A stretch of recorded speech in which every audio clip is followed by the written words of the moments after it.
کابل سے لے کر طرابلس تک اسلام کا جھنڈا لہرانے والا فاروق اعظم،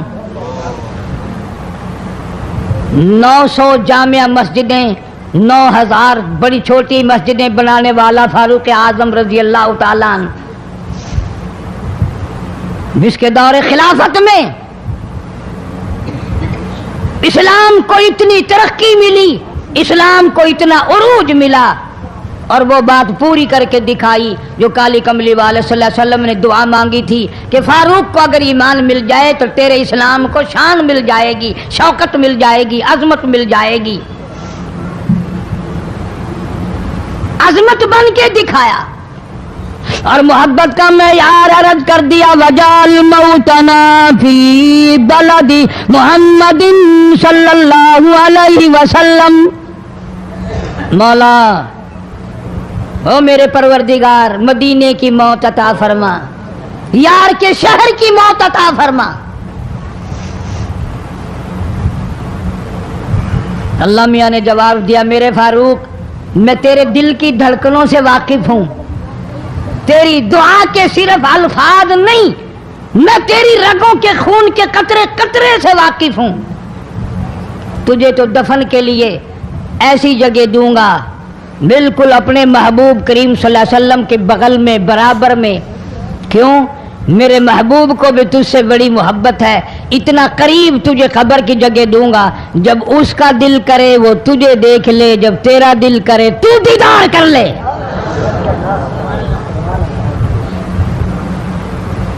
تجھے تو اتنا قریب جگہ دوں گا، تو مدینہ مانگتا ہے۔ اور فرمایا فاروق تجھے ایسی موت دوں گا،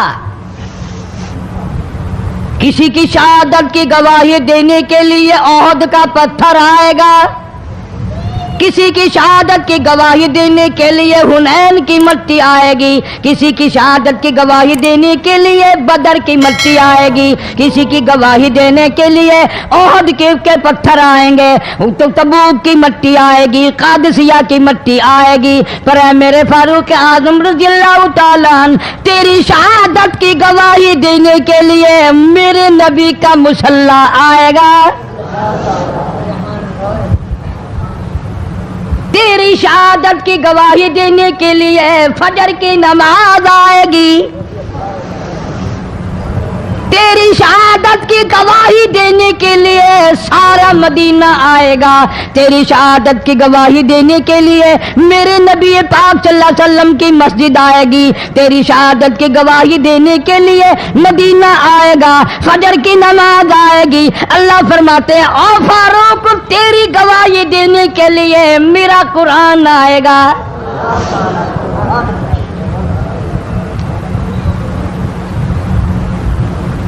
نماز پڑھاتے ہوئے اللہ نے ایسی دعا قبول کی، مسجد نبوی ہو، محراب نبی کا، منبر نبی کا، مسجد نبی کی، شہر نبی کا، کون سا شہر؟ لا اقسم بہذا البلد، میرے محبوب مجھے تیرے اس شہر کی گلیوں کی قسم، وانت حل بہذا البلد، میرے محبوب تیرے وطن کی قسم، تیرے شہر کی قسم، تیرے گلیوں کی قسم۔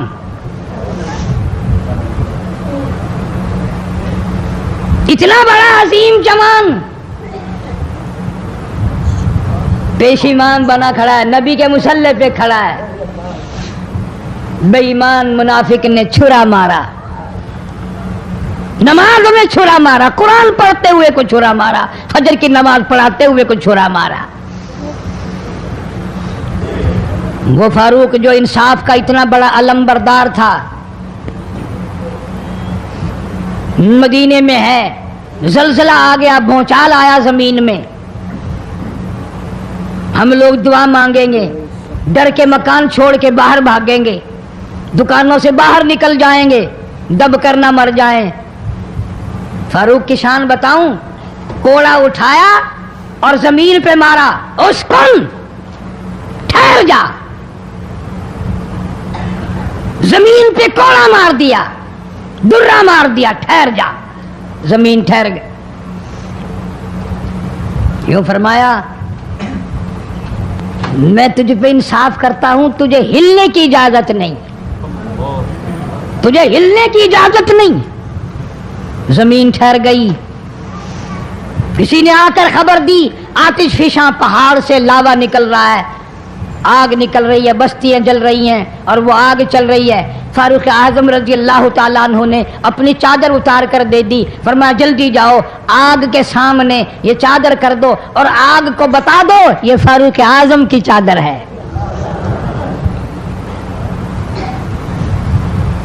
تاریخ شاہد ہے، فاروق اعظم رضی اللہ تعالیٰ عنہ کی چادر کو دیکھ کر آگ بجھ نہیں گئی، بسم نہیں گئی، ختم نہیں ہوئی، واپس ہو کر پہاڑ میں داخل ہو گئی۔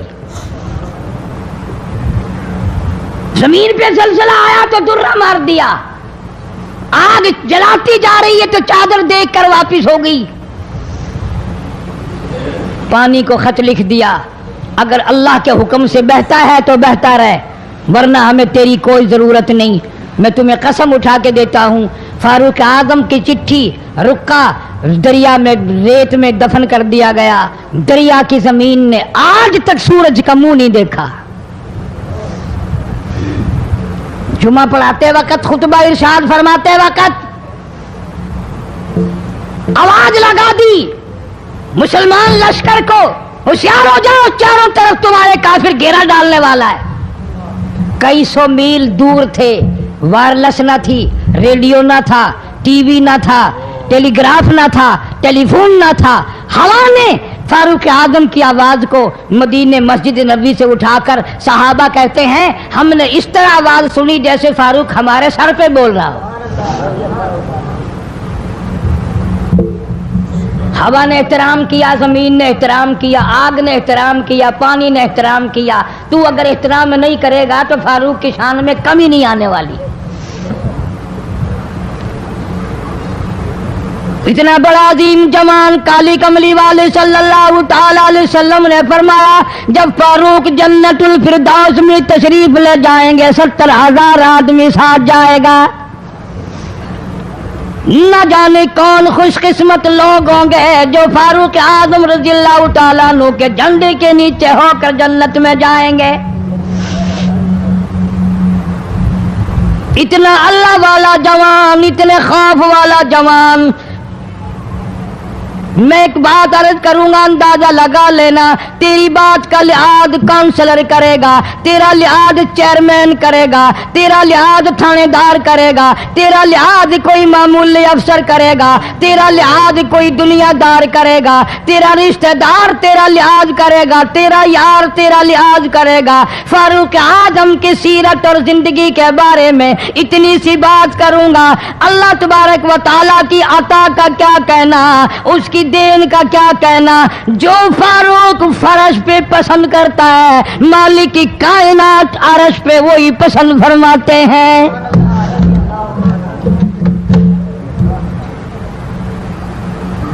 قرآن کریم میں تقریباً 19 مقام ایسے ہیں جو فاروق نے فرش پہ چاہا، اللہ نے عرش سے قرآن بنا کر وہی اتار دیا۔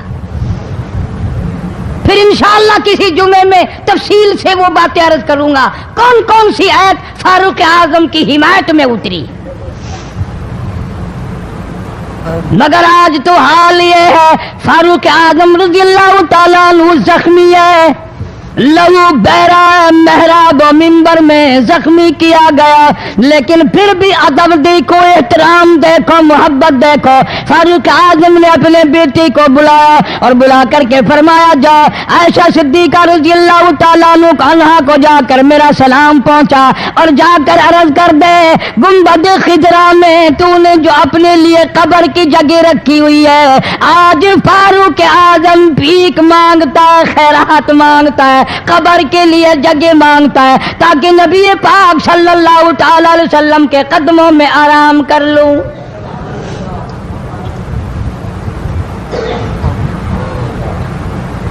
حضرت عبداللہ بن عمر رضی اللہ تعالیٰ عنہ تشریف لے گئے، جا کر حضرت عائشہ صدیقہ رضی اللہ تعالیٰ عنہ سے سلام عرض کیا اور یوں فرمایا کہ جا کے یوں کہہ دینا کہ ہے چھپا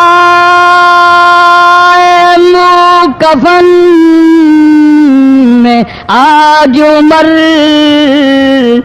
اور سوالی آپ سے ہے سر بسر۔ فاروق اعظم دنیا سے جا رہا ہے، فاروق اعظم کے آخری سانس ہے، فاروق اعظم جیسا جوان دنیا سے جانے کے لیے تیار ہے۔ آپ کا حجرہ ہے، آپ کی یہ جگہ ہے، آپ نے اپنی قبر کے لیے جگہ رکھی ہوئی ہے۔ اللہ کے نام پہ فاروق اعظم قبر کے لیے جگہ مانگتے ہیں۔ حضرت عائشہ رضی اللہ تعالیٰ عنہ فرماتی ہیں کوئی اور مانگتا میں نہ دیتی، اس لیے نہ اور نبی آئے، نہ اور گنبد خضرا بنے، نہ مجھے قبر کی ایسی جگہ ملے، کون دیتا ہے؟ خدا کی قسم اما عائشہ صدیقہ رضی اللہ تعالیٰ عنہ نے وہ صدقہ کیا دنیا کی تاریخ کو شرمندہ کر دیا۔ اسے معلوم ہے کہ مجھے قبر کی جگہ باہر ملے گی، اپنے خامند اور اپنے ابا ابو بکر سے دور ملے گی، لیکن یوں فرمایا عبداللہ مانگنے والا وہ جوان ہے، جواب دیتے ہوئے شرم آتی ہے، مجھے معلوم ہے کہ فاروق وہ جوان ہے جس کو میرے محبوب نے جھولیاں پھیلا پھیلا کر مانگ مانگ کے لیا تھا، اس لیے جواب نہیں دے سکتی، جہاں میں نے اجازت دے دی۔ پر فاروق اعظم رضی اللہ تعالیٰ عنہ کا انصاف دیکھو، واپسی آئے تو فرمایا عبداللہ مجھے اٹھا کے بٹھاؤ، لیٹے لیٹے اما عائشہ صدیقہ کا جواب سننا بے ادبی سمجھتا ہوں، مجھے اٹھا کے بٹھا لیا، جواب سنا دیا، پھر بھی فرمایا عبداللہ نوجوانوں اور مسلمانوں میری آخری بات سن لو، اجازت مانگ لی، اجازت مل گئی، پھر بھی لوگ یہ کہیں گے دباؤ دے کر اجازت لے لی، زبردستی اجازت لے لی، ڈانٹ دے کر اجازت لے لی، جب میرا دم نکل جائے، جب میرا منہ کفن میں چھپ جائے، میرے جنازے کو اٹھا کر عائشہ صدیقہ کے دروازے پہ لے جانا، دوبارہ اجازت مانگنا،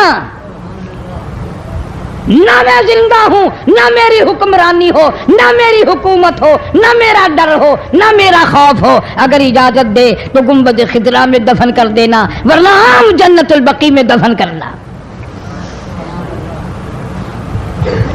تم لوگ جانتے بھی نہیں فاروق اعظم کس مرتبے کا مالک ہے، عرش والے سے پوچھو یا گنبد خضرا کے مالک سے پوچھو۔ جنازہ اٹھا کر عائشہ صدیقہ رضی اللہ تعالیٰ عنہ کے دروازے پہ لے جایا گیا، پھر اجازت ملی، فاروق اعظم رضی اللہ تعالیٰ عنہ کو پھر روضہ اقدس صلی اللہ علیہ وسلم میں دفن کیا گیا۔ فاروق اعظم کی تاریخ شہادت بھی لوگ یاد نہیں رکھتے، یکم محرم الحرام ہے، محرم کی پہلی تاریخ کو مدینہ پاک میں یہ واقعہ پیش آیا۔ یہ تو سلسلہ چلتا ہی رہے گا قیامت تک، اللہ کے نام پہ مرنے والوں کی کمی نہیں، قرآن کے نام پہ مرنے والوں کی کمی نہیں، ہزاروں لاکھوں لوگوں نے شہادت کے پیالے پیے، امام حسین رضی اللہ تعالیٰ عنہ نے اپنے خاندان کی، اپنی تمام گھر کی قربانی پیش کر دی۔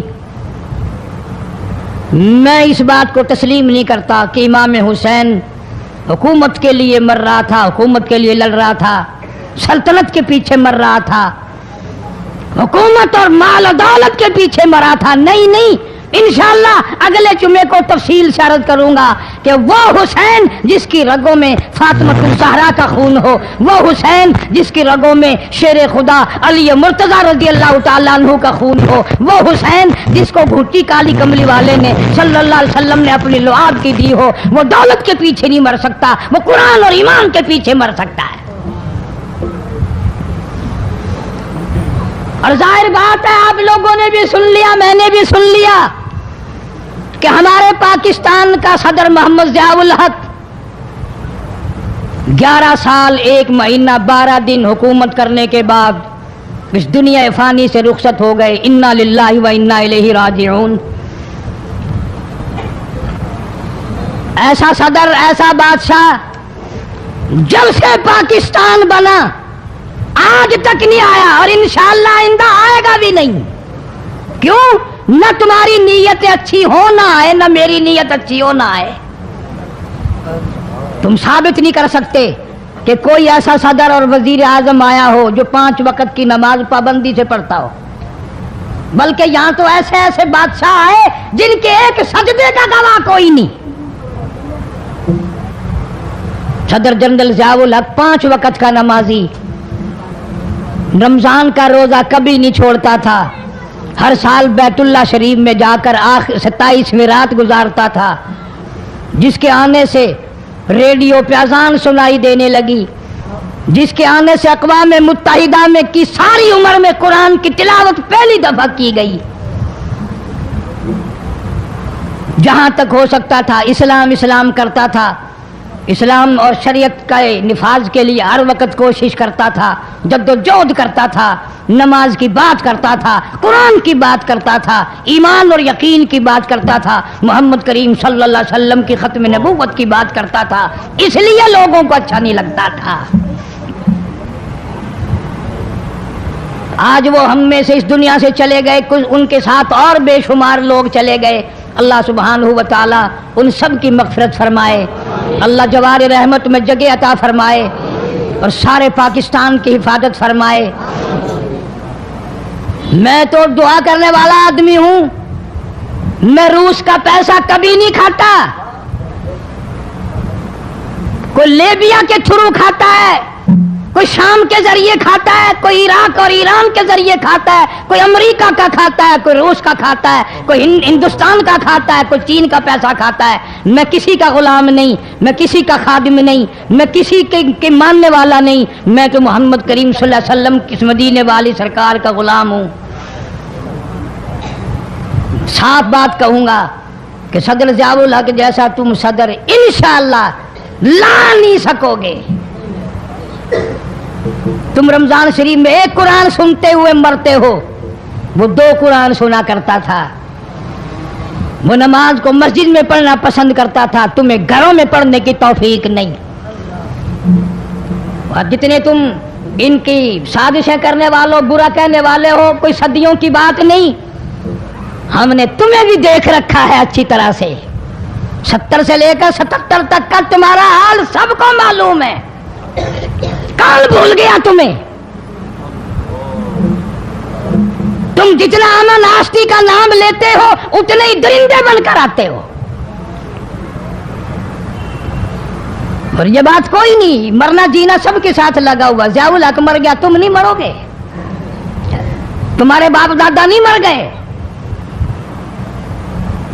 صدر ضیاء الحق کے بچوں کو تو پھر بھی کچھ نہ کچھ مل جائے گا. ممکن ہے تیرے بچوں کو جب تو مرے مانگی ہوئی بھیک کے ٹکڑے بھی نہ ملیں. بدماشی کرتے ہیں کئی لوگ، بکواس کرتے ہیں مرنے کے بعد. ٹکے ٹکے کے آدمی جن کی شکلوں کی، جن کے وجود کی اس دنیا میں قیمت کوئی نہیں، وہ بھی کہتے ہیں بے ایمان مر گیا. تو بڑا ایمان والا ہے، منہ دیکھ ایمان والے کا. کوئی کہتا بڑا ڈکٹیٹر مر گیا. تم بڑے آل رسول میں سے ہو. تم کون ہو؟ سب سے بڑا زیادتی ظلم کرنے والے تم ہو. اس ملک میں وفادار کوئی ہے. اس رہتے اس ملک میں ہیں لوگ، کھاتے اس ملک میں ہیں، قبریں اس ملک میں بنتی ہیں. تقریب کاروں کا سارا نظام چل رہا ہے. رمضان شریف میں وہ اوجڑی کم میں اسلحہ برباد کر دیا. اب وہ بے شمار جرنیل اور فوجی اسامیے اور صدر ضیاء الحق سب کے سب ختم کر دیے. لیکن یاد رکھو اللہ سبحانہ و تعالیٰ اس ملک کا نگہبان اور محافظ ہو. ہم سارے بھی مر جائیں پاکستان پھر بھی باقی رہے گا. اللہ اس ملک کا حامی و ناصر ہو، اس ملک کا نگہبان ہو. ایک ایک انچ زمین کے اللہ پاک حفاظت فرمائے. افغانستان کے مسلمان مجاہدین کو اللہ پاک کامیاب فرمائے. تم جتنے بھی روس کا پیشاب پینے والے ہو، اس ملک میں جتنے بھی روس کا گو کھانے والے ہیں، انشاءاللہ اللہ پاک اپنے فضل و کرم سے ان کو کبھی کامیاب نہیں ہونے دے گا، کبھی بھی ان کو سرخرو نہیں ہونے دے گا. کیوں؟ وہ ایمان کے، قرآن کے، اسلام کے غدار ہیں. ہندوستان کے مسلمانوں کے اللہ پاک حفاظت فرمائے، فلسطین کے مسلمانوں کے اللہ پاک حفاظت فرمائے، اسرائیل ضیاء الحق کا مخالف، ہندوستان مخالف، روس مخالف، بڑے لوگ مخالف، پتہ نہیں کس کی قیمت، کس کا نمک کھانے والوں نے یہ حرکت کی ہوگی۔ اللہ پاک ایسے لوگوں کو بے نقاب کرے، اور اللہ پاک ہم سب کو اپنے فضل و کرم سے ایمان اور اسلام کے ساتھ زندہ رکھے، اور دو جہان کی سعادت عطا فرمائے، اور سرزمین پاکستان کی اللہ پاک حفاظت فرمائے۔ جو لوگ اس حادثے میں یا اور حادثوں میں شہید ہو گئے، اللہ تعالیٰ ان کے دوستو، آپ حضرات سن رہے تھے حضرت مولانا قاری حنیف رحمۃ اللہ علیہ کا بیان۔ دعا فرمائے اللہ تبارک و تعالی حضرت کی مغفرت فرمائے، حضرت کے درجات کو بلند فرمائے۔ دوستو، حضرت نے ایک عنوان پر اپنے بیان سے ہم سب کو ایسے نوازا ہے کہ جس عنوان کا چاہیں، جس متعلق چاہیں، ان کا بیان آپ حضرات یوٹیوب پر منگوا کر سن سکتے ہیں۔ دوستو، اللہ کے نبی صلی اللہ علیہ وسلم کی شان کتنی مبارک شان تھی کہ اللہ کے نبی صلی اللہ علیہ وسلم نے تمام صحابہ کی کیسے تربیت فرمائی، اور پھر صحابہ اکرام رضی اللہ تعالی عنہم اجمعین نے اللہ کے نبی صلی اللہ علیہ وسلم پر کیسے اپنی زندگی کو قربان کیا۔ دوستو، آج ہم سب اس دین کے اندر کچھ بھی کرنے کے لیے تیار نہیں ہیں، یعنی دین کی محنت کو ہم نے بالکل چھوڑ رکھا ہے، جبکہ اللہ کے نبی صلی اللہ علیہ وسلم نے بڑی محنتوں سے صحابہ کرام رضی اللہ تعالی عنہم تک یہ دین پہنچایا، اور پھر صحابہ کرام رضی اللہ تعالی عنہم اجمعین نے محنت کی، تب جا کر یہ دین ہم تک پہنچا۔ دوستو، ایک صحابی کا واقعہ ایسا ہے کہ آدمی جب ان کو سنتا ہے تب ان کی قدر کا پتہ لگتا ہے۔ اس لیے ہمیں چاہیے کہ ہم بھی اللہ کے نبی صلی اللہ علیہ وسلم کے طریقے کے مطابق زندگی گزاریں، اللہ کے نبی صلی اللہ علیہ وسلم کی بتائی ہوئی سنتوں پر عمل کریں۔ دوستو، اس دنیا میں رہ کر اگر ہم نے لاپرواہی کے ساتھ اپنی زندگی کو گزار دیا تو کل قیامت کے دن پچھتاوے کے علاوہ کچھ نہیں ہوگا۔ آپ حضرات اپنی زندگی کو اللہ کے نبی صلی اللہ علیہ وسلم کے طریقے کے مطابق گزاریں۔ چلتے ہیں، پھر اگلے بیان میں ملاقات ہوگی۔ قاری حنیف صاحب رحمۃ اللہ علیہ کا بیان سننے کے لیے ہمارے چینل کو سبسکرائب کریں، ویڈیو کو لائک اور شیئر کریں۔ السلام علیکم ورحمۃ اللہ وبرکاتہ۔